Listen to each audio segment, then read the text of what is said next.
原來係同舊年12月一宗交通意外有關。當時司機揸住石屎泵車失事，泵車衝落崖底，跟住喺水潭入面翻側，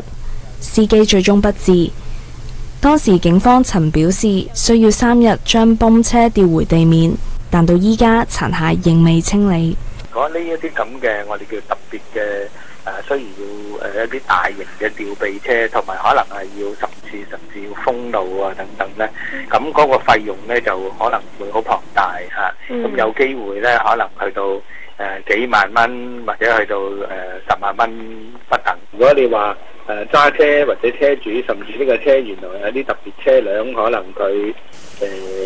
如果真正講未有驗疏嘅話呢，咁其實呢啲咁嘅情況呢，最後呢都要由署方即係政府方面呢，就去即係要做一啲我哋叫公共嘅責任啦。渠務署發言人表示，廢棄嘅車未有對排水產生重大影響，又話據知車主正安排清理廢車。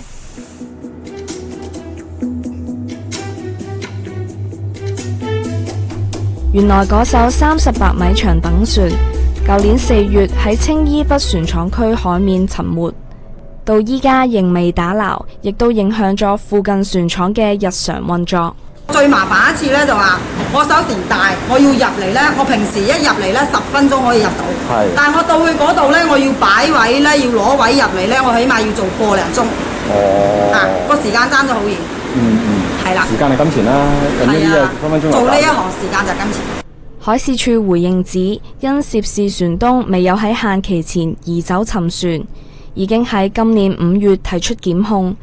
並喺沉船位置附近設有燈浮泡指示附近船隻。ONTV 東網電視新聞台報道。